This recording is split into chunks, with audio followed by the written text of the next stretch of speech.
Selamat berjumpa kembali Bapak Ibu Saudari-saudara umat beriman terkasih dalam Tuhan. Selamat memasuki pekan yang baru pada hari Senin tanggal 8 Agustus 2022. Hari ini gereja memperingati Santo Dominikus. Saya Romo Agus CSSR mengajak saudari-saudara merenungkan hari ini kutipan Injil Matius bab 17 ayat 22 sampai 27. Kita mendengarkan sabda Tuhan. Dalam nama Bapa dan Putra dan Roh Kudus. Amin. Pada waktu Yesus dan murid-muridnya bersama-sama di Galilea, ia berkata kepada mereka, "Anak manusia akan diserahkan ke dalam tangan manusia, dan mereka akan membunuh dia, dan pada hari ketiga ia dibangkitkan." Maka hati murid-muridnya itu pun sedih sekali.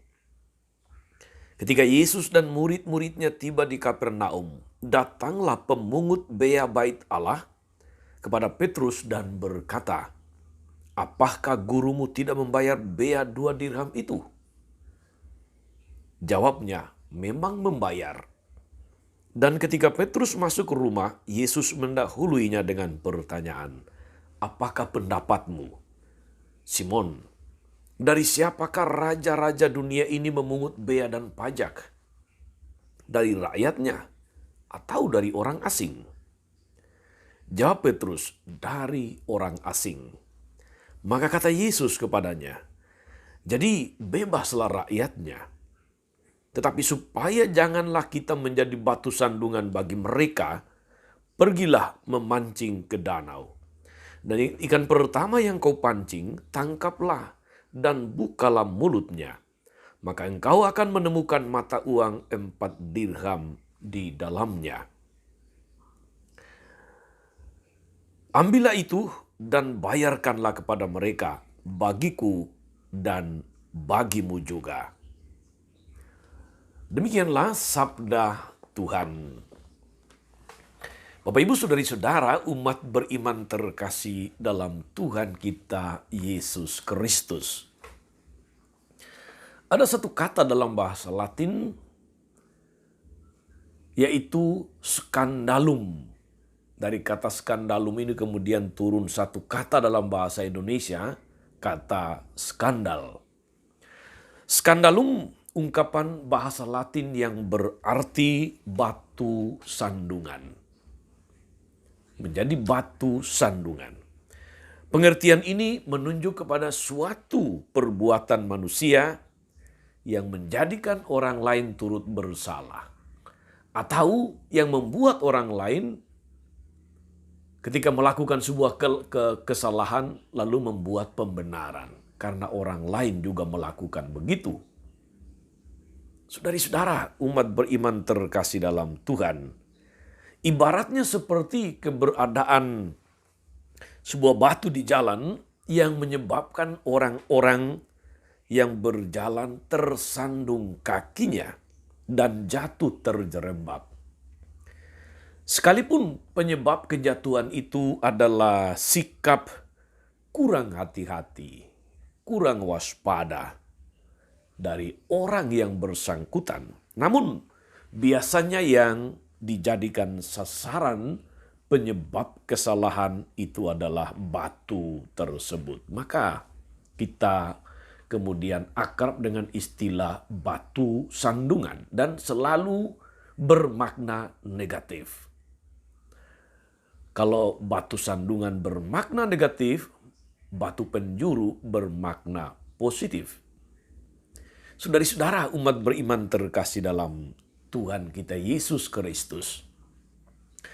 Yesus sadar bahwa kehadirannya menjadi batu sandungan bagi banyak orang yang tidak menyukai kehadirannya.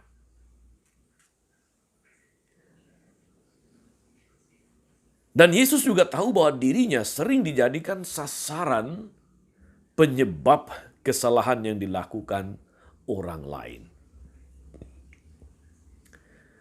Kasus yang terungkap dalam kutipan bacaan Injil tadi, saudari-saudara. Hal membayar pajak 2 dirham. Seorang pemungut bea bait Allah mempertanyakan kepada Petrus, apakah Yesus membayar pajak 2 dirham itu atau tidak? Sesungguhnya,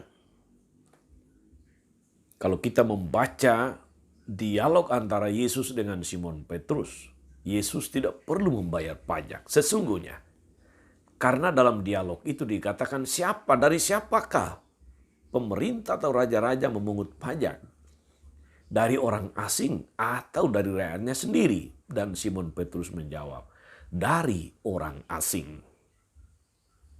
Maka seharusnya Yesus tidak perlu membayar pajak seperti juga Petrus.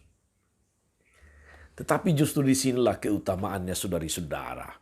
Meskipun tidak harus membayar pajak, Yesus menyampaikan suatu keutamaan yang mengandung kebijaksanaan yang luar biasa, supaya tidak menjadi batu sandungan.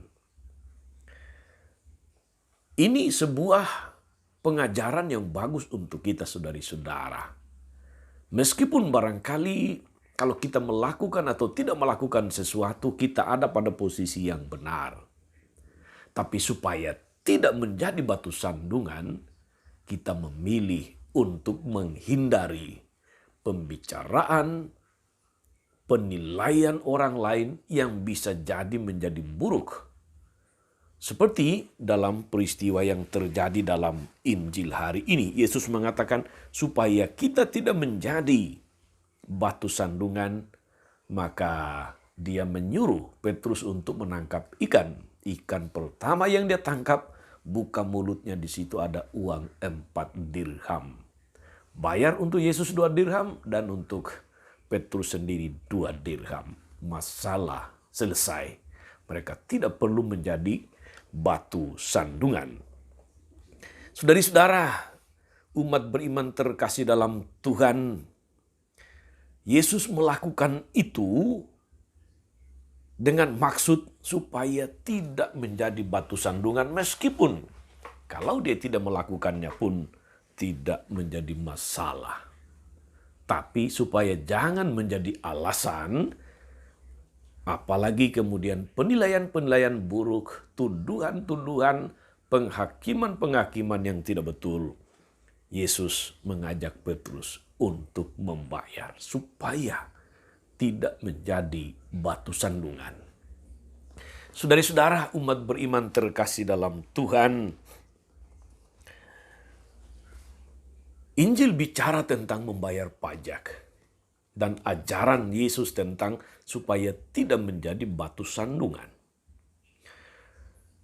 Saudari-saudara, hari-hari ini, dalam waktu-waktu belakangan ini, pemerintah kita sedang giat-giatnya mendorong masyarakat untuk membayar pajak. Bahkan kita akrab dengan sebuah iklan yang bunyinya orang bijak taat pajak. 2 kali teks amnesti dilakukan. Dulu tahap pertama dan akhir-akhir ini sampai bulan Juni kalau saya tidak keliru itu tahap yang kedua. Orang harus mendeklar harta kekayaannya yang berkaitan dengan pembayaran pajak. Saudari-saudara, umat beriman terkasih dalam Tuhan, tentang pajak ini memang adalah benar bahwa di satu sisi kita mendorong, kita menuntut pemerintah untuk mempertanggungjawabkan uang rakyat atau pajak yang rakyat sudah bayarkan melalui pembangunan yang adil dan merata, melalui layanan-layanan sosial yang menjawab kebutuhan masyarakat, sehingga masyarakat semakin merasa sejahtera, menjadi terlayani dengan baik dalam berbagai bidang. Tapi di sisi lain juga saudara-saudari, sebagai umat Kristiani, kita yang dicerahkan, diinspirasi oleh firman Tuhan hari ini, mari kita juga dituntut dan ditantang untuk secara jujur dan bertanggung jawab membayar kewajiban-kewajiban kepada negara yang difasilitasi oleh pemerintah. Jangan kita menjadi sandungan karena tidak menjadi saksi kejujuran, saksi kebenaran di tengah-tengah masyarakat, khususnya dalam hal membayar pajak. Kalau kita senantiasa mendengar ada gium 100% Katolik, 100% Indonesia, sebetulnya di sana terungkap juga tanggung jawab kita untuk menjadi bijak melalui taat pajak. Yesus saja memilih membayar pajak supaya tidak menjadi batu sandungan. Maka para pengikut Yesus harus lebih taat membayar pajak. Janganlah kita menjadi batu sandungan bagi banyak orang. Saudari-saudaraku, tentu saja tidak hanya dalam hal membayar pajak, dalam berbagai sisi kehidupan, dalam berbagai peristiwa dan pengalaman hidup bersama, di rumah, di lingkungan, di gereja, di tempat kerja, di tengah-tengah masyarakat. Mari kita berusaha untuk tidak menjadi batu sandungan bagi orang lain. Hendaknya kita menjadi batu penjuru yang bermanfaat, yang berguna, yang lebih berbau positif daripada batu sandungan yang terkesan atau mengandung makna negatif.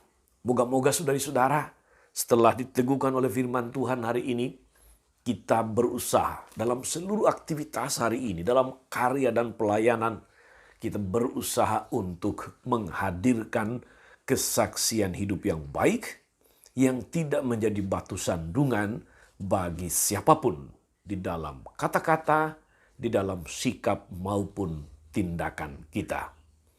Selamat beraktivitas, teruslah berbuat baik. Tuhan Yesus memberkati, Maria Bunda selalu menolong, setia mendoakan kita semua. Amin. Ya Yesus yang baik hati, kami bersyukur untuk teladan baik, pengajaran yang sejati yang Kau sampaikan kepada kami melalui firman-Mu hari ini, agar kami mau terlibat secara jujur dan bertanggung jawab untuk kelangsungan kehidupan negara dan masyarakat dengan membayar pajak sebagai kewajiban sebagai warga negara. Dengan cara itulah kami bersama-sama membangun masyarakat yang semakin damai dan sejahtera. Mampukan kami untuk menjadi batu penjuru dan bukan menjadi batu sandungan. Goyang hidup kini dan sepanjang masa. Amin. Saudari-saudara sekalian, berkat Allah turun atas saudari-saudara, atas mereka yang kita doakan, tahu kita janjikan doa, mereka yang sakit dan menderita, segala rencana, karya, dan pelayanan hari ini, Bapa dan Putra dan Roh Kudus. Amin. Tetap sehat, tetap semangat, dan tetap jadi berkat. Jangan lupa like, subscribe, nyalakan lonceng notifikasinya. Salam 52, Tuhan memberkati.